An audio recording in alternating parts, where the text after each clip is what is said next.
하나님의 말씀 사무엘상 18장 6절부터 16절까지 말씀을 개역 개정판 성경, 우리가 가지고 있는 성경으로 읽도록 하겠습니다. 18장 6절부터 16절까지 말씀을 한 절씩 돌아가면서 읽고 마지막 16절은 함께 합독하도록 하시겠습니다. 무리가 돌아올 때 곧 다윗이 블레셋 사람을 죽이고 돌아올 때에 여인들이 이스라엘 모든 성읍에서 나와서 노래하며 춤추며 소고와 병세를 가지고 왕 사울을 환영하는데, 너희들이 들으며 노래하여 이르되 사울이 죽은 자는 천천히요 다윗은 만만히로다 한지라. 사울이 그 말에 불쾌하여 심히 노하여 이르되 다윗에게는 만만을 돌리고 내게는 천천만 돌리니 그가 더 얻을 것이 나라 말고 무엇이냐 하고, 그날 이후로 사울이 다윗을 죽하였더라. 그 이튿날 하나님께서 부리시는 악령이 사울에게 힘있게 내리매 그가 집안에서 정신없이 떠들어대므로 다윗이 평일과 같이 손으로 수금을 타는데 그때에 사울의 손에 창이 있는지라. 그가 스스로 이르기를 내가 다윗을 벽에 박으리라 하고 사울이 그 창을 던졌으나 다윗이 그의 앞에서 두 번 피하였더라. 여호와께서 사울을 떠나 다윗과 함께 계심으로 사울이 그를 두려워한지라. 그러므로 사울이 그를 자기 곁에서 떠나게 하고 그를 정령으로 섬매 그가 그 앞에 출입하며 다윗이 그의 모든 일을 지혜롭게 행하니라. 여호와께서 그와 함께 계시니라. 사울은 다윗이 크게 지혜롭게 행함을 보고 그를 두려워하였으나 함께 합독하시겠습니다. 온 이스라엘과 유다는 다윗을 사랑하였으니 그가 자기들 앞에 출입하기 때문이었더라. 아멘.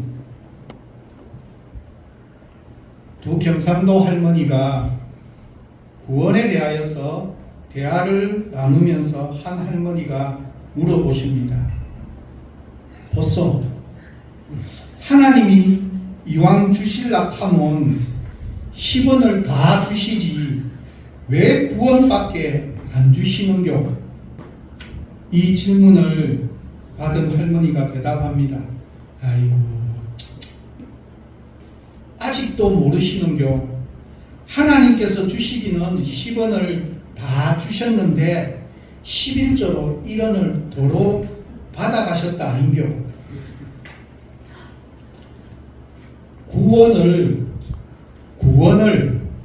구원으로 질문한 이 할머니에게 이 이상의 답변이 주어질 수 있겠습니까? 그 할머니에게 구원받은 그리스도인으로 살아가기 위해서는 제일 먼저 자기 자신, 자기 의도, 자기 생각을 철저하게 부인하고 자기 십자가를 지고 예수님을 쫓아야 한다고 진지하게 설명해 드린들 그 할머니가 그 구원에 대해서 제대로 이해하고 실천할 수 있겠습니까? 똑같은 한 그림에도 불구하고 구원으로 보느냐는 전혀 다른 뜻이 될 수 있는 단어들이 의외로 굉장히 많이 있습니다. 이 중에 하나의 단어도 무엇이 포함되는다면 지혜라고 하는 단어도 여기에 포함되어져 있습니다. 저는 지혜를 해석함에 있어서 절대적인 원칙이 있습니다. 그것은 반드시 지혜라는 것은 성경 말씀에 나오는 지혜라고 하는 것은 반드시 하나님으로부터만 나올 수 있는 것이라는 것이 바른 지혜라고 해석합니다. 오늘 본문 사무엘상 18장 전체를 다 읽지는 않았지만 18장을 초등학교 다닐 때 국어 시간에 배운 문단 나누기를 통해서 한 문장의 구조로 소개하도록 하겠습니다. 우리가 보는 개역 개정판 성경은 이렇게 18장을 나누고 있습니다. 제일 처음에는 사무엘상 17장 55절부터 18장 5절까지를 가지고 뭐라고 했는가 하면 다윗이 사울 앞에 서다, 그렇게 성경이 분해되어져 있고, 두 번째는 18장 6절부터 16절까지 오늘 본문 말씀을 가지고는 뭐라고 적혀 있는가 하면 사울이 불쾌하여 다윗을 주목하다, 그렇게 표현하고 있습니다. 18장 17절부터 마지막 절 30절까지를 다윗이 사울의 사이가 되다라고 그렇게 나누고 있습니다. 18장을 세 개의 문단으로 나눈 이 18장에서 세 개의 문단에 동일하게 들어간 핵심적인 단어로서 다윗을 설명한다면 그것이 바로 지혜라고 하는 단어입니다. 흔히 사람들은 17장에서 다윗과 골리앗 사건에서 다윗이 골리앗을 이긴 사건을 강조하면서 많은 사람들은 믿음의 위대한 영웅 다윗이라고 그렇게 알고 있습니다. 그러나 성경을 자세히 들여다보면 성경은 결코 다윗이 영웅으로 소개하고 있는 이야기가 사무엘 17장의 본질적인 이야기가 아닙니다.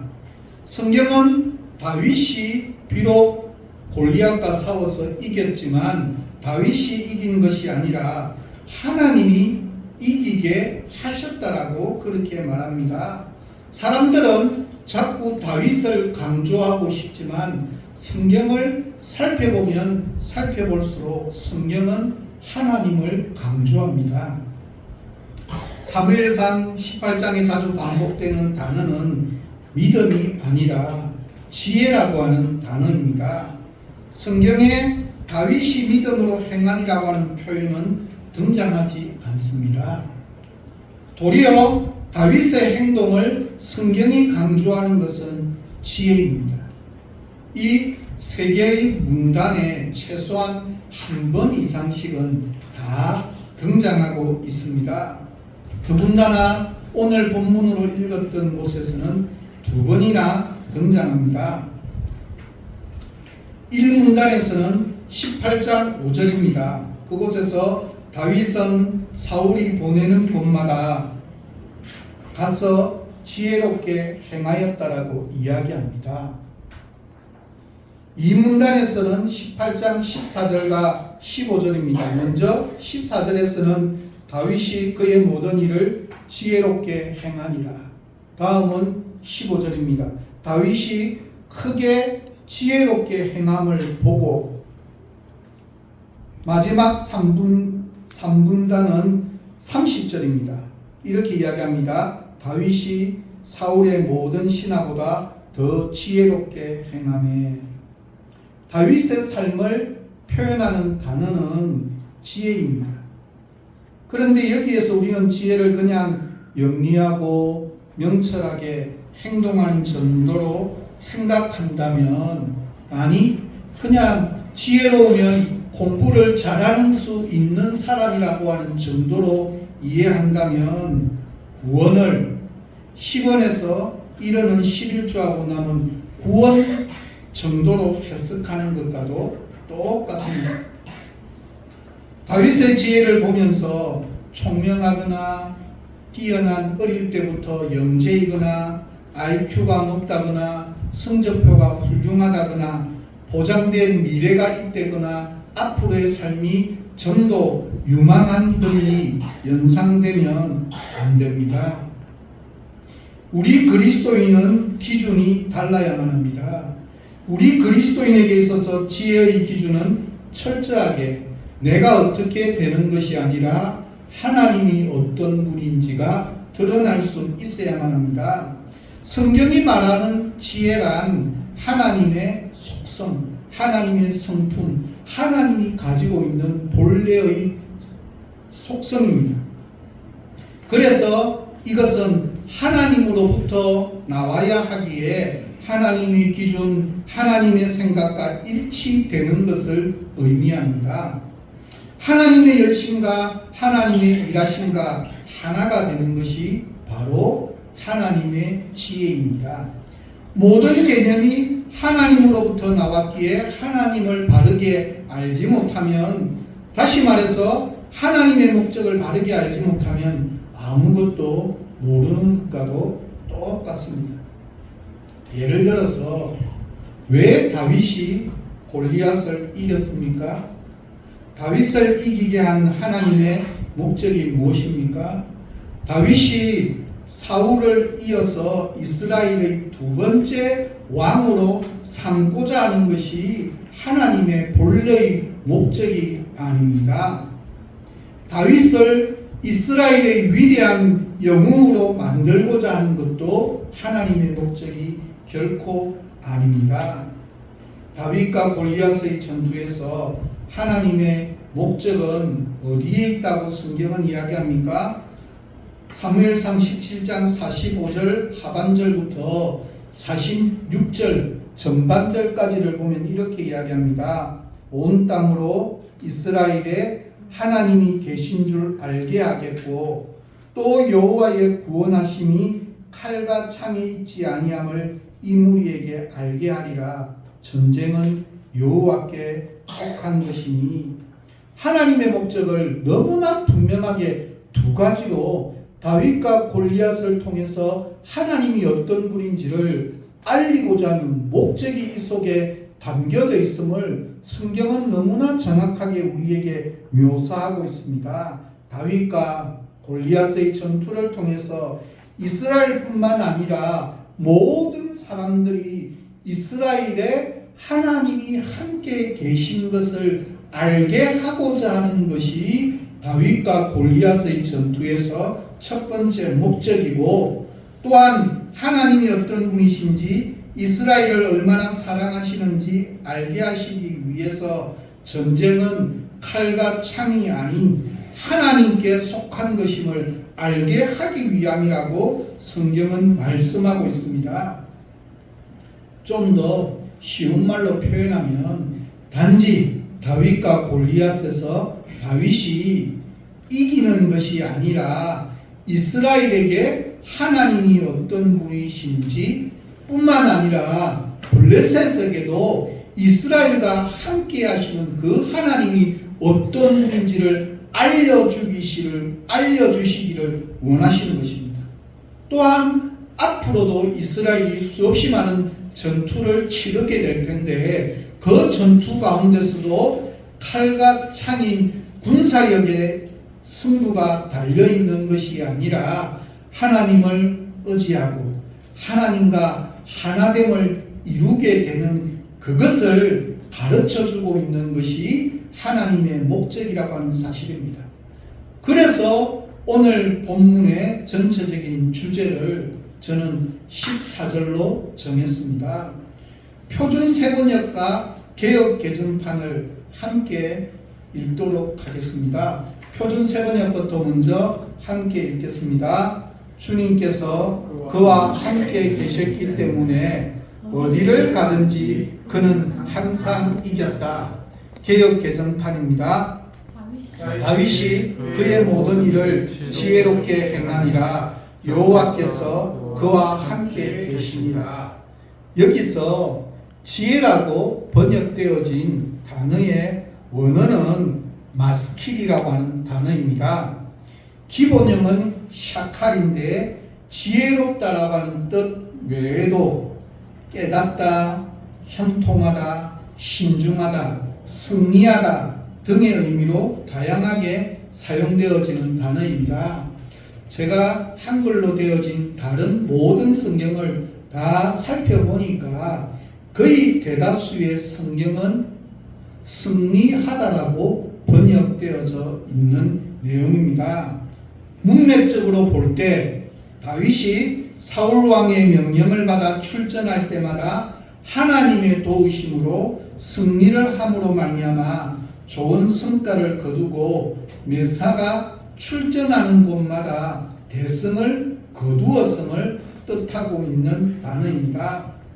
여기에서 중요한 핵심적인 해석은 표준 세번역 14절에서 해석하고 있는 이것은 개역 개정판과 다르게 똑같은 단어 한 개를 가지고 어떤 절로 해석하느냐에 따라 다른데 조금은 다르게 해석되어질 수 있는데 그것을 제일 대표적으로 보여주는 게 오늘 본문 14절입니다. 표준 세번역 성경은 어떻게 번역했습니까? 이것을 조건절로 해석하고 있습니다. 그래서 무엇이라고 설명합니까? 주님께서 그와 함께 계셨기 때문에 다윗이 비로소 온전하게 지혜롭게 행할 수 있었다라고 해석하고 있습니다. 다윗이 지혜롭게 승리하고 지혜롭게 판단하고 지혜롭게 결정하게 된 모든 궁극적인 원인은 다른 것이 아니라 야훼 여호와 하나님께서 다윗과 함께 하셨기 때문이라는 뜻입니다. 다윗이 궁극적으로 지혜롭게 생각하고 행동한 이유는 다윗이 뛰어나거나 훌륭하거나 뭐가 있었기 때문이 아니라 하나님께서 그와 함께 하셨기 때문에 다윗이 그 하나님이 어떤 분인지를 깨달으면 깨달을수록 행하는 모든 일들이 지혜로웠고 그래서 무슨 일이든지 승리할 수 있었다라고 성경은 소개하고 있습니다. 제가 개인적으로 청안교회 말고 운영하는 유튜브가 있는데 말씀의 숲속으로라는 유튜브를 운영하고 있는데 개설한 지가 1년이 조금 넘었습니다. 그래서 그것을 한번 설교를 준비하면서 한번 살펴봤어요. 보니까 가장 많은 조회수를 기록한 영상이 276회입니다. 그거 1년 지났는데 그럴 만큼 사람들이 잘 찾아오지 않는 영상일 수 있습니다. 몇십만 넘어가거나 몇천만 넘어가는 영상들을 보면 이 사람들은 정말 대단하구나 라는 생각을 가져봅니다. 혹신 뭐를 잘못한 거니 라는 노래를 전혀 모르시겠죠. 옛날 노래이기 때문에 아이들은 모르고 세대가 어지중간 사람도 모르고 저처럼 나이가 많아도 가요에 별로 관심을 가지지 않는 사람은 모르는 노래입니다. 이 노래를 부른 가수는 에스더라는 가수입니다. 이 에스더가 부른 뭐를 잘못한 거니를 가지고 검색해 보니까 아주 다양한 유튜브가 올라와 있는데 그 중에 제일 많이 검색된 조회수는 63만 회였습니다. 근데 우리는 모르는데 그래도 많은 사람이 이 노래를 듣고 알고 있는 노래입니다. 그러니까 한마디로 1년 조금 넘은 나에게 276회인데 63만 회의 조회수를 기록하고 다른 것도 거의 몇십만을 넘어가는 노래수까지를 감안하면 한때는 그래도 엄청난 히트를 쳤던 노래임이 분명합니다. 이 노래를 부른 에스더라는 가수의 감동적인 경험담을 소개하도록 하겠습니다. 이 에스더라는 가수는 이 곡으로 완전 반짝 뜨게 되었고 스타덤에 올랐습니다.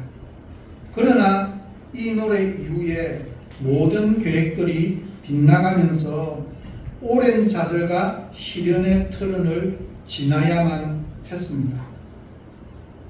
하루도 절망의 심정으로 자동차에 올랐습니다. 운전 도중 불현듯 오래전 누군가가 차에 넣어준 테이프가 생각이 났습니다. 요즘 차는 테이프도 없지만 옛날 차는 다 테이프 데크가 다 달려 있었습니다. 그래서 자동차 서랍에서 그 테이프를 찾아 카세트에 넣었습니다. 그것은 어느 분의 신앙 간증이었습니다. 내용은 이러합니다. 그 테이프에 들려온 신앙 간증의 내용은 그분이 어린 시절 화장실에 갇힌 적이 있었습니다. 화장실에 들어갔다가 나오려니 웬일인지 문이 열리지 않았습니다. 아무리 애를 써도 요지부동이었습니다. 갑자기 겁에 질린 아이는 울음을 터뜨리며 큰 소리로 아빠를 불렀습니다.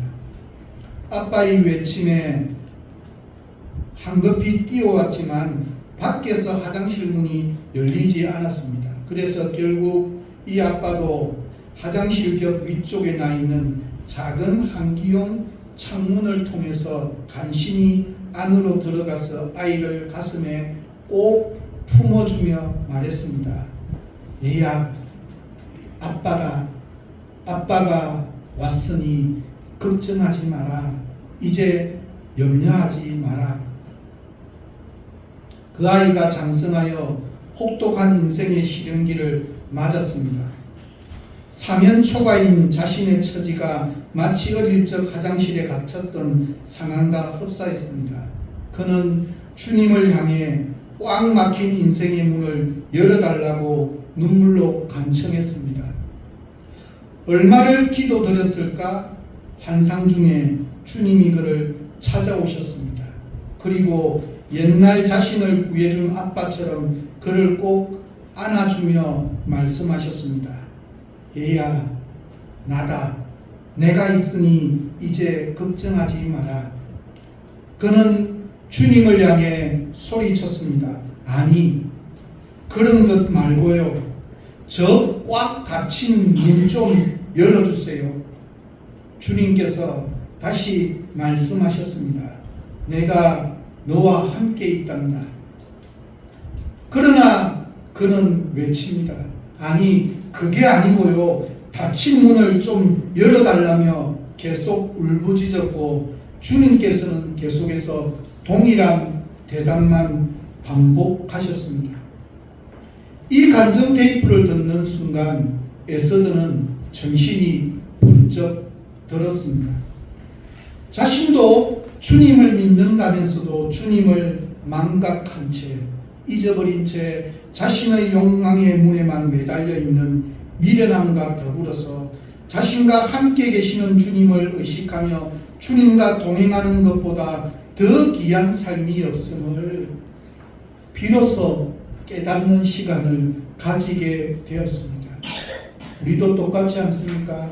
힘들고 어려운 상황 가운데 부르짖고 기도하지만 막상 그 가운데 나와 함께하고 계시는 하나님을 발견하기보다는 내가 원하는 방법대로 내가 원하는 계획대로 문제를 해결해 달라고 부르짖고 있는 것은 아닌가라고 하는 사실입니다. 그분의 감정은 자기 욕구의 길만 살아가던 에스더 양에게도 큰 깨달음을 주었습니다. 그때부터 그녀는 자신과 함께 하시는 주님께 자신의 삶을 온전히 내어 맡기면서 그 어떤 좌절과 시련의 긴 터널이 찾아온다 할지라도 비로소 이겨낼 수 있으리라고 하는 그런 믿음의 마음을 가지기 시작했다라고 고백했습니다. 그렇습니다. 지혜라는 것은 다른 것이 아니라 지혜가 어떤 전투이든 승리하도록 만든 원동력의 근본적인 본질은 어디에 있다는 것입니까? 하나님이 함께 하심에 있었기에 그는 승리할 수 있었고 이것이 바로 지혜라고 하는 사실입니다. 하나님이 함께 하심을 깨닫지 못한다면 우리는 어리석은 삶을 살아갈 수밖에 없습니다. 본문 18장에서 세 개의 문장 속에서 다윗이 지혜롭게 행했다라고 말씀합니다. 다윗이 지혜롭게 행동을 행했다라고 표현하는 이유는 야훼 하나님께서 함께 하셨기 때문에 다윗이 선택해서 다윗이 했던 일이라 할지라도 그 일에는 하나님의 원리, 하나님의 열심, 하나님의 신실하심, 하나님의 마음, 하나님의 심정, 하나님의 방법과 하나님의 방식대로 하는 것이 지혜라고 하는 것을 우리에게 보여주기 위한 하나님의 목적입니다. 다른 말로 표현하면 다윗이 선택한 모든 일은 다윗의 현명한 행동이 아니라 전적인 야훼 하나님의 함께하심으로 인한 하나님의 도우심을 밝히기 위한 하나님의 목적이라고 하는 사실입니다. 그래서 마지막 문단에서도 30절에서 다윗이 사울의 모든 신하보다 더 지혜롭게 행하네 라고 하는 전제 조건을 28절에서 여호와께서 다윗과 함께 계심을 사울이 보고 알았다라고 사울의 표현으로 하고 있습니다. 다시 말해서 다윗이 얼마나 하나님과 동행했고, 다윗이 얼마나 하나님의 뜻에 순종했고, 다윗이 얼마나 하나님을 위해서 충성했고, 다윗이 얼마나 하나님을 위해서 희생했는가에 초점이 맞추어져 있지 않습니다. 그러면 무엇이라는 것입니까? 한마디로 정반대입니다.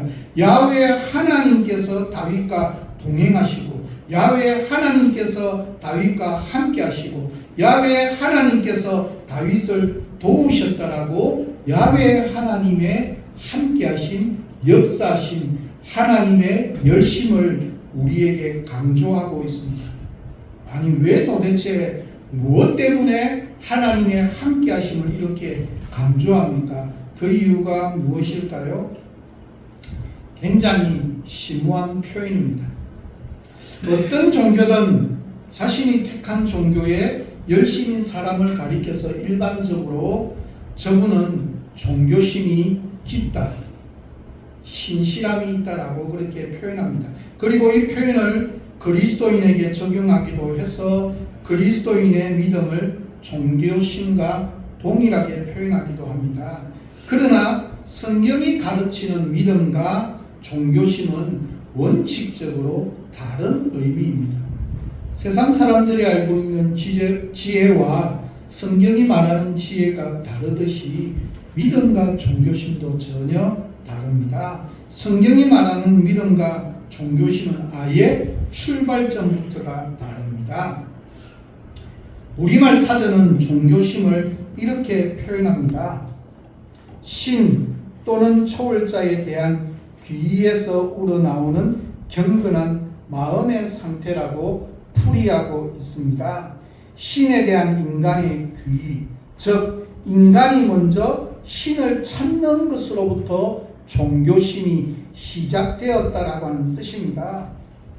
종교심의 출발점이 인간에게 있습니다. 인간 자신이 종교심의 출발점이므로 어딘가에 있을 신을 찾고 쫓는 전 과정이 인간의 테두리를 결코 벗어날 수 없고 결과적으로 종교심의 종착점 역시 인간 자신일 수밖에 없습니다. 결국 인간이 종교의 이름으로 자기 자신으로부터 시작하여서 자기 자신을 거치고 자기 자신에게 되돌아오는 모든 과정을 한 단어로 표현하는 것이 종교심입니다. 그러니까 종교심은 쉬운 말로 표현하면 그 주체가 뭐라는 거예요? 본인 자신, 인간이 되는 것입니다. 특정 종교에 대해 깊은 종교심을 지닌 사람도 어렵지 않게 종교를 바꿀 수가 있습니다. 종교심의 주체인 인간에게 절대적인 것은 무엇입니까? 자기 자신이기 때문입니다. 종교는 언제든지 선택하거나 폐기할 수 있는 상대적 가치라고 생각하기 때문입니다. 반면에 성경이 가르치는 믿음의 출발점은 인간이 결코 아닙니다. 인간의 믿음이 주체가 아니라는 사실입니다. 성경이 가르치는 믿음의 주체는 철저하게 하나님이십니다. 요한복음 15장 16절 표준 세번역 성경입니다. 우리 같이 읽도록 하겠습니다. 너희가 나를 택한 것이 아니라 내가 너희를 택하여 세운 것이다. 그것은 너희가 가서 열매를 맺어 그 열매가 언제나 남아있게 하려는 것이다. 그리하여 너희가 내 이름으로 아버지께 구하는 것은 무엇이든지 다 받게 되는 것이다. 뭐라고 이야기합니까? 우리가 하나님을 알기도 전에 우리를 먼저 믿어주신 하나님께서 우리를 선택하셨고 지명하여 주셨고 불러주심으로 말미암아서 우리의 믿음이라는 것이 비로소 시작되어질 수 있었다라고 이야기하고 있습니다. 나는 내가 믿음을 선택했고 내가 기독교를 선택했고 내가 하나님을 선택했다라고 생각하는데 모태신앙인은 나는 어릴 때부터 그래서 믿음을 가졌다라고 생각하는데 성경은 그렇게 말하고 있지 않습니다. 우리의 믿음의 출발점을 나에게로부터 시작하는 것이 아니라 믿음의 출발점은 하나님으로부터 시작되었다라고 그렇게 이야기합니다. 비록 우리가 어떤 죄를 가지고 있다 할지라도 하나님께서 우리를 먼저 선택하여서 하나님의 자녀로 부르시면 하나님의 자녀답게 진리의 열매를 맺으며 하나님과 바른 관계 속에서 살아갈 것이라고 하는 하나님의 믿음으로 인해서 우리의 믿음이 시작되어질 수 있었습니다. 내가 중간중간에 하나님께서 나를 믿어주셔서 믿음을 가지고 살아가고 있지만 내 멋대로 하고 있고 죄도 짓고 있고 내가 하고 싶은 대로 살아가고 있음에도 불구하고 끝까지 우리를 포기하지 않으시고 우리를 사랑하고 계시는 그 하나님으로 인해서 우리는 다시 돌아올 수밖에 없는 것이 우리가 가지고 있는 믿음의 본질적인 모습입니다. 우리를 먼저 택하여 불러주신 야훼 하나님께서는 시간과 공간을 초월하시는 분이시기에 우리의 앞에서 우리를 인도하심과 동시에 우리의 뒤에서도 우리를 호위하심으로 말미암아서 우리를 지켜주시고 보호하여 주시는 분이십니다. 무슨 말입니까? 우리보다도 우리를 먼저 선택하셨기에 앞과 뒤와 좌우로 아래 위로 우리를 반드시 인도하여 주시는 분, 그 책임이 하나님에게 있음을 하나님께서 너무나 잘 알고 계시기에 우리를 보호하여 주시기 위해서 우리와 함께 동행하여 주시는 분이라는 뜻입니다. 그렇습니다. 우리가 믿는 하나님은 우리와 함께 동행하여 주시기에 우리가 이 사실을 기억한다면 내가 선택하는 일들이 하나님이 함께 하시는 선택이기에 모든 일을 지혜롭게 행하니라고 하는 다윗의 삶이 우리도 동일하게 그러한 삶을 살아갈 수 있는 원동력이 나와 함께 동행하시는 하나님임을 기억해야만 합니다. 우리를 먼저 믿어주신 하나님께서는 우리를 먼저 택하여 불러주시고 우리를 먼저 찾아오시고 우리와 함께 동행하시면서 우리의 삶을 바로 세워주십니다. 하나님의 그 믿음에 대한 인간의 응답이 뭐라는 겁니까? 우리의 믿음으로 표현되어진다라고 이야기하고 있습니다. 우리를 먼저 믿어주신 하나님께서는 이렇듯 우리를 먼저 택하여 불러주시고 우리를 먼저 찾아오시고 언제나 우리와 함께 동행하시면서 우리의 삶을 바로 세워주십니다. 믿음의 출발점도 믿음의 가정도 믿음의 종착점도 철저하게 하나님이십니다. 그래서 하나님의 자녀로 부르심을 받은 그리스도인들은 믿음의 대상을 순간순간 바꿀 수는 있는 것 같지만 그 마지막의 종착점도 하나님께서 반드시 책임져 주심을 믿는 믿음을 우리의 마음속에 가져야만 합니다. 그래서 바꿀 수는 있습니다. 그러나 믿음의 객체인 인간에게 믿음의 주체이신 하나님은 상대적 존재가 아니라 절대 순종해야 될 절대자이시기 때문에 하나님께서 포기하지 않으시고 반드시 끝까지 책임져 주심을 믿어야 합니다. 그래서 우리 기독교를 가리켜서 뭐라고 이야기합니까?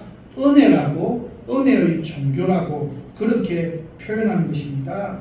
인간과 하나님의 관계가 인간의 종교심에서 시작되는 것이 아니라 하나님의 믿음에 기인하고 있기 때문입니다.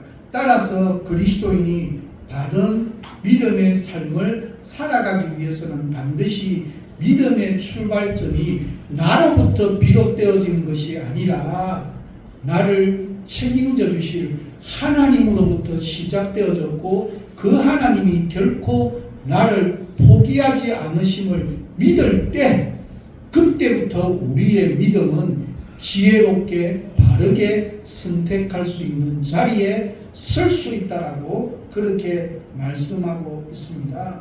그래서 우리의 믿음이 천차만별이지 않습니까? 때로는 이리저리 내가 보기에도 스스로 실망하고 낙담하는 모습이 많이 있을 수도 있고 다른 사람들 보면 너무나 뛰어나고 훌륭한 사람의 믿음을 살아가고 있는 모습도 보이고 성경을 보면 나는 언제 저렇게 살 수 있을까라는 생각을 가질 수도 있지만 하나님께서는 그 믿음의 정도를 가지고 더 뛰어나고 훌륭하고 어떻게 그렇게 판단하시지 않는 것. 그래서 그것이 뭐라는 것입니까? 은혜라는 것입니다. 내가 어떤 상태 가운데서도 나를 건져주시는 하나님의 은혜 때문에 내가 오늘도 믿음의 자리에 있을 수 있고 그것을 깨달아갈 수 있는 그것. 그래서 우리의 믿음의 시작은 야훼 하나님이요, 우리의 가정도 야훼 하나님이요, 마지막 종착점도 야훼 하나님을 우리는 결코 잊지 말아야만 합니다. 그래서 믿음이 깊은 사람, 깊어지면 깊어질수록 자랑할 수 있는 것은 자신의 믿음이 아니라 자신으로 하여금 생명의 근원이신 거룩하신 하나님을 믿을 수 있도록 자신을 먼저 믿고 불러주신 하나님의 은혜임을 결코 잊지 말아야만 합니다. 우리가 하나님을 알기도 전에 하나님께서 우리를 먼저 믿어주신 것은 말할 것도 없고 우리가 하나님의 부르심을 받은 이후에도 얼마나 많은 잘못과 허물을 범했습니까? 그럼에도 불구하고 하나님께서 변함없이 우리를 믿고 베풀어 주신 하나님의 은혜를 생각하면 우리가 어찌 그 하나님의 절대적인 은혜 앞에서 교만할 수가 있겠습니까? 그 하나님의 은혜 앞에서 우리 자신의 것 중에 대체 무엇을 자랑할 수가 있겠습니까? 인간이 신을 찾아 나서는 종교심은 인간이 필요할 때만 신을 찾게 합니다. 자신이 신을 필요로 하지 않을 때는 신을 의식하지도 않습니다. 하지만 믿음이란 무엇입니까? 우리가 하나님을 의식하든 의식하지 않든 하나님께서는 우리와 함께 하십니다. 우리가 하나님을 필요로 하지 않고 하나님을 잊어버렸을 때에도 하나님께서는 우리와 함께 하신다는 사실을 꼭 기억하는 것으로부터 우리의 믿음은 시작되어져야만 합니다. 그렇게 될 때 우리의 삶은 다윗의 삶처럼 모든 일을 지혜롭게 행할 수 있는 은혜가 우리의 믿음의 모습이 될 수 있다라고 말씀하고 있습니다.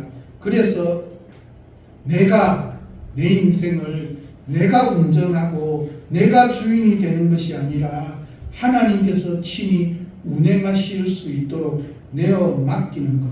하나님께서 나를 책임져 주시는 은혜를 매일 매 순간순간 경험하며 살아가는 것. 그것이 바로 모든 일을 지혜롭게 행할 수 있는 은혜라고 그렇게 말씀하고 있습니다. 그러기에 우리는 교회를 나서는 순간부터 우리는 기억합시다. 모든 일을 지혜롭게 행할 수 있는 은혜가 우리의 삶 속에 언제나 차고 흘러 넘치는 귀하고 복된 은혜가 우리의 삶 속에 언제나 함께하는 믿음의 은혜가 있기를 예수 그리스도의 이름으로 간절히 부탁드립니다. 함께 기도하도록 하겠습니다. 은혜가 풍성하신 아버지 하나님 감사합니다. 하나님께서 나를 먼저 찾아오시고 나를 먼저 불러주시고 나를 먼저 인도하여 주시고 그 어떤 순간 가운데 나는 하나님을 버린다 할지라도 나는 하나님을 포기한다 할지라도 하나님께서 결코 나를 포기하지 않고 계심을 추호도 잊어버리지 아니할 수 있도록 하나님 도와주옵소서.